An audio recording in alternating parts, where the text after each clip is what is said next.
Hey my dear students, तो आई हूँ आपके लिए 11th क्लास का फर्स्ट चैप्टर लेकर कॉन्स्टिट्यूशन हाउ एंड व्हाई।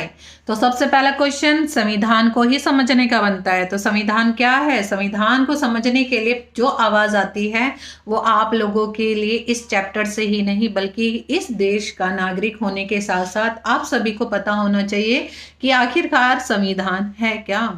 संविधान वो कानून है जो हमारे सरकार के तीनों अंगों के साथ साथ सरकार को कैसा होना चाहिए, किस तरह की पावर्स उसके पास होनी चाहिए, वो पावर्स कितनी लिमिटेड होनी चाहिए और किस तरह से हमारे देश का कल्याण होना चाहिए, उन सभी चीज़ों का जो एक ब्यौरा है उसको हमारे संविधान में लिखा गया है।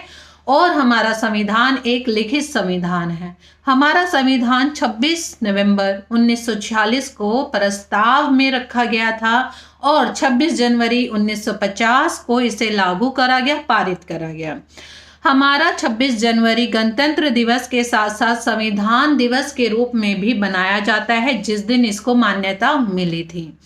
तो हमारे संविधान को टोटल बनने में जो समय लगा था, ये भी आपका एक बहुत मोस्ट इंपॉर्टेंट क्वेश्चन है। तो हमारा संविधान बनने में लगभग 2 साल 11 महीने 18 दिन का समय लगा था। अब हमारा क्वेश्चन आता है, अगर हम संविधान के बारे में बात करते हैं तो हमें संविधान की आवश्यकता क्यों है, इसकी नीड क्यों है, जरूरत क्यों है। तो आप में से कोई अगर इस चीज का आंसर जानता है तो मुझे कमेंट में जरूर लिखकर बताइएगा। तो सबसे पहला जो मैं इसका जो पहला पॉइंट बताना चाहती हूँ वो है कि जो हमारा संविधान है वो हमारे देश के बीच में तालमेल लेकर आता है।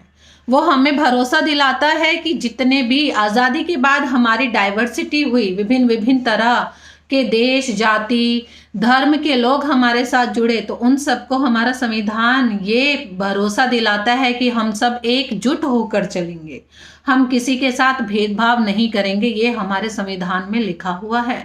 हमारे संविधान में सभी को स्वतंत्रता दी गई है। हमारे संविधान में सभी को यह भरोसा दिलाया गया है कि कोई भी किसी को दिए गए हमारे संविधान से जो हमें मौलिक अधिकार मिले हैं उनको कोई छीन नहीं सकता, उनको कोई तोड़ नहीं सकता, उनका कोई भी किसी तरह से हनन नहीं कर सकता है। तो हमारा संविधान हमारे देश में रहने वाले सभी नागरिकों को बीच में, देश और राज्यों के बीच में एक तालमेल बनाने का काम करता है। तो हमारा पहला जो काम है संविधान का, वो काम बनता है कि ये हमें हमारे बुनियादी नियमों के बारे में बताता है। तो सबसे पहला क्वेश्चन बनता है, बुनियादी नियम आखिर कहते किसे हैं? तो बुनियादी नियम उन्हें कहते हैं जो हमारे बेसिक रूल से निकल के आता है।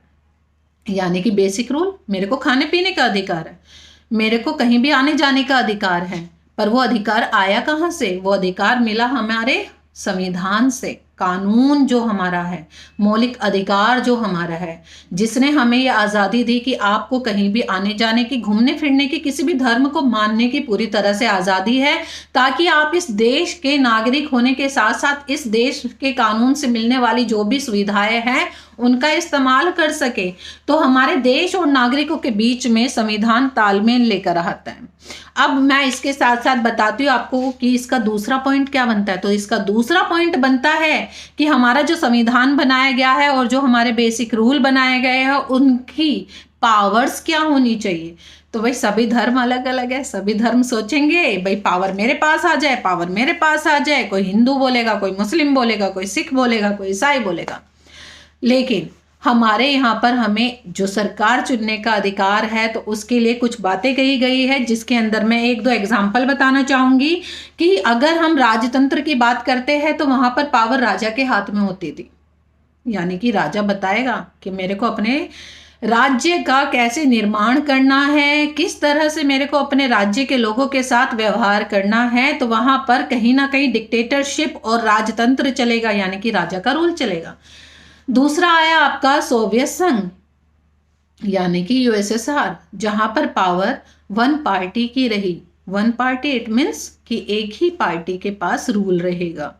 जो एक पार्टी के पास रूल रहता है तो वो भी सेम राजतंत्र की तरह ही रहता है। कहने के लिए वन पार्टी रूल है बट डोमिनेटिंग है।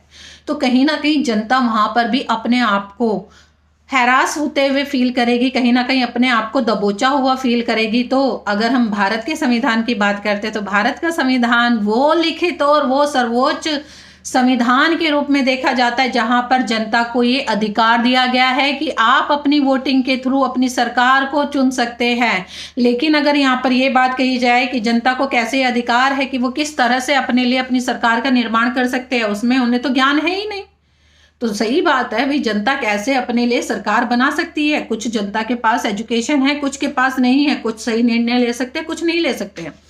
तो यहाँ पर जनता के थ्रू हम एक लो लेवल वाली गवर्नमेंट का चुनाव करते हैं। उसके बाद जो हमारे नॉमिनेटिंग पर्सन्स आते हैं, उसके बाद जो हमारे प्रतिनिधित्व हमारी जनता के पास से चुनकर आते हैं, वो प्रतिनिधित्व में से ही हम अपनी सरकार को बनाने का काम आगे का शुरू करते हैं, लेकिन बिना किसी भेदभाव के, ताकि सभी लोगों को आगे आने का मौका मिले, कोई भी किसी भी धर्म जाति के आधार पर पीछे ना रह जाए। तो सबसे पहला जो मैंने बताया कि हमारा संविधान जिस तरह से आगे बढ़ता आ रहा था, तो उसके बाद जो मैंने आपको पॉइंट बताया, दूसरा सबसे पहला बेसिक रूल यानी कि बेसिक अधिकार के बारे में इन्होंने हमें बताया। दूसरा बताया कि जो हमारी पावर्स है वो किस तरह से हमारी सरकार का निर्माण कराएगी। तो सरकार के निर्माण कराने के लिए भी संविधान को बहुत जरूरी माना गया है। तीसरा आता है कि जब आप किसी सरकार को बना लेंगे तो उन सरकार के पास कौन कौन सी शक्तियां होनी चाहिए, और जाहिर सी बात है शक्तियां भी बंटवारे के साथ होनी चाहिए। अगर किसी एक के पास ही मैं सारी तरह की पावर्स को दे दूंगी तो कहीं ना कहीं वो उन पावर का मिसयूज कर सकता है। तो इसलिए हमें अपनी पावर्स को इस तरह से रखना चाहिए कि वो सभी पावर्स जो है इक्वली हर एक लेवल में डिस्ट्रीब्यूट करी जा सके। जैसे फॉर एग्जांपल, अगर मैं क्लास में से 50 बच्चों में से 5 बच्चों को मॉनिटर चुनती हूँ, तो हर एक बच्चा 10-10 बच्चों को कोऑर्डिनेट करेगा, 10-10 बच्चों पर अपनी कमांड रखेगा, जिसकी वजह से जो मेरी क्लास है वो डिसिप्लिन में बनी रहेगी, और जो जो काम मेरे को चाहिए वो पूरा एक सिस्टमेटिक वे में होता चला जाएगा।